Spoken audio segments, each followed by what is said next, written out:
ಸ್ನೇಹಿತರೆ ಆಹಾರ ಇಲಾಖೆಯಿಂದ ನೇಮಕಾತಿ ಹೊಸ ಅಧಿಸೂಚನೆ ಬಿಡುಗಡೆಯಾಗಿದೆ ನೋಡಿ. ಬೋತ್ ಮೇಲ್ ಆ್ಯಂಡ್ ಫೀಮೇಲ್, ಪುರುಷ ಮತ್ತು ಮಹಿಳಾ ಅಭ್ಯರ್ಥಿಗಳು ಇಬ್ಬರು ಅರ್ಜಿಗಳನ್ನು ಸಲ್ಲಿಸಬಹುದಾಗಿರುತ್ತೆ. ಕರ್ನಾಟಕದ ಯಾವುದೇ ಡಿಸ್ಟಿಕ್ಕಿಂದ ನೋಡಿ, ಈ ಒಂದು ಹುದ್ದೆಗಳಿಗೆ ಕರ್ನಾಟಕದ ಯಾವುದೇ ಡಿಸ್ಟಿಕ್ಕಿಂದ ಕೂಡ ನೀವು ಅರ್ಜಿಗಳನ್ನು ಸಲ್ಲಿಸಬಹುದು. ಹಾಗೇನ 35,000ವರೆಗೆ ಪರ್ ಮಂತ್ ಸ್ಯಾಲ್ರಿ ಆಗಿರುತ್ತೆ. ಹಾಗೆ ಕರ್ನಾಟಕ ಬೆಂಗಳೂರಿನಲ್ಲಿ ನೇಮಕಾತಿ ಆಗುತ್ತೆ ನೋಡಿ ಕ್ಲಿಯರ್ ಆಗಿ ಮೆನ್ಷನ್ ಮಾಡಿದ್ದಾರೆ. ಕರ್ನಾಟಕದ ಬೆಂಗಳೂರಲ್ಲಿ ನೇಮಕಾತಿ ನಡೆಯುತ್ತೆ. ಬನ್ನಿ ಇದ್ರ ಬಗ್ಗೆ ಒಂದೊಂದಾಗಿ ಮಾಹಿತಿಯನ್ನು ತಿಳಿಸ್ಕೊಡ್ತೀನಿ. ಇಲ್ಲಿ ನೋಡಿ, ಆಹಾರ ಇಲಾಖೆಯಿಂದ ನೇಮಕಾತಿ ಆಗಿರುತ್ತೆ. Indian farmers fertilization cooperative limited ನೋಡಿ ಫ್ರೆಂಡ್ಸ್, ಆಹಾರ ಇಲಾಖೆಯಿಂದ ನೇಮಕಾತಿ ಆಗಿರುತ್ತೆ. ಒಟ್ಟು ಪೋಸ್ಟ್ಗಳು 1,500ಕ್ಕೂ ಹೆಚ್ಚಿನ ಉದ್ಯೋಗಗಳಾಗಿರ್ತವೆ. ಈ ಒಂದು ಹುದ್ದೆಗಳಿಗೆ ಕರ್ನಾಟಕದ ಎಲ್ಲ ಜಿಲ್ಲೆಯಿಂದ ಎಲ್ಲ ಅಭ್ಯರ್ಥಿಗಳು ಕೂಡ ಈ ಒಂದು ಹುದ್ದೆಗಳಿಗೆ ಅರ್ಜಿಗಳನ್ನು ಸಲ್ಲಿಸಬಹುದು. ಅಖಿಲ ಭಾರತದಲ್ಲಿ ನೇಮಕಾತಿ ಆಗುತ್ತೆ ನೋಡಿ. ಕರ್ನಾಟಕದಲ್ಲಿ ಬೆಂಗಳೂರಿಗೆ ಒಂದು ನೇಮಕಾತಿ ಆಗುತ್ತೆ. ಹಾಗೇನ ಫ್ರೆಂಡ್ಸ್, ಸ್ಟೈಫೆಂಡ್ ಅಂತ ಇಲ್ಲಿ ನೋಡಿ 35,000ವರೆಗೂ ಪರ್ ಮಂತ್ ಸ್ಯಾಲ್ರಿ ಆಗಿರುತ್ತೆ ನೋಡಿ.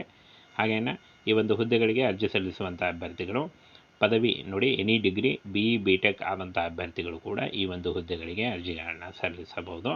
ಹಾಗೇನ PUC ಆದಂಥ ಬೋತ್ ಮೇಲ್ ಆ್ಯಂಡ್ ಫೀಮೇಲ್ ಕೂಡ ಈ ಒಂದು ಹುದ್ದೆಗಳಿಗೆ ಅರ್ಜಿಗಳನ್ನು ಸಲ್ಲಿಸಬಹುದಾಗಿರುತ್ತೆ. ಹಾಗೆ 1 ಜುಲೈ 2024 ಅಂತೆ 30 ವರ್ಷದ ಒಳಗಿನವರು ಕೂಡ ಅರ್ಜಿಗಳನ್ನು ಸಲ್ಲಿಸಬಹುದು. ವಯೋಮಿತಿ ಸಡಿಲಿಕೆ ಕೂಡ ಇರುತ್ತೆ ನೋಡಿ. OBC ಅಭ್ಯರ್ಥಿಗಳಿಗೆ 3 ವರ್ಷ ಮತ್ತು SC/ST ಅಭ್ಯರ್ಥಿಗಳಿಗೆ 5 ವರ್ಷಗಳ ವಯೋಮಿತಿ ಸಡಿಲಿಕೆ ಕೂಡ ಇರುತ್ತೆ. ಇನ್ನು ಈ ಒಂದು ಹುದ್ದೆಗಳಿಗೆ ಯಾವುದೇ ರೀತಿಯ ಅರ್ಜಿ ಶುಲ್ಕ ಇರಲ್ಲ ನೋಡಿ. ಫ್ರೀಯಾಗಿ ನೀವು ಅರ್ಜಿಗಳನ್ನು ಸಲ್ಲಿಸಬಹುದು. ಯಾವುದೇ ರೀತಿಯ ಒಂದು ಅರ್ಜಿ ಶುಲ್ಕ ಇರಲ್ಲ.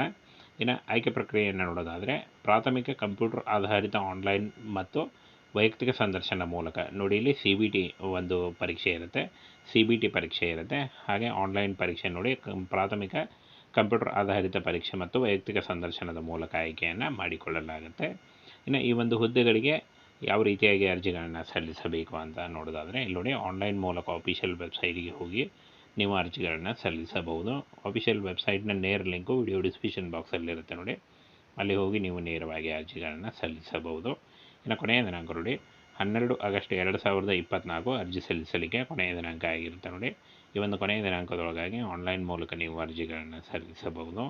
ಆನ್ಲೈನ್ ಮೂಲಕ ಅರ್ಜಿ ಸಲ್ಲಿಸುವಾಗ Aadhaar card, caste income certificate, ನಿಮ್ಮ ಫೋಟೋ ಮತ್ತು ಎಜುಕೇಷನಲ್ ಡಾಕ್ಯುಮೆಂಟ್ಸ್ ಇಷ್ಟನ್ನು ತೆಗೆದುಕೊಂಡು ನೀವು ಆನ್ಲೈನ್ ಮೂಲಕ ಅರ್ಜಿಗಳನ್ನು ಸಲ್ಲಿಸಬಹುದು. ಇದರ ಡೈರೆಕ್ಟ್ ಲಿಂಕನ್ನು ವಿಡಿಯೋ ಡಿಸ್ಕ್ರಿಪ್ಷನ್ ಬಾಕ್ಸಲ್ಲಿ ಕೊಟ್ಟಿರ್ತೀನಿ ನೋಡಿ. ಅಲ್ಲಿ ಹೋಗಿ ನೀವು ನೇರವಾಗಿ ಡೈರೆಕ್ಟಾಗಿ ಅರ್ಜಿಗಳನ್ನು ಸಲ್ಲಿಸಬಹುದು.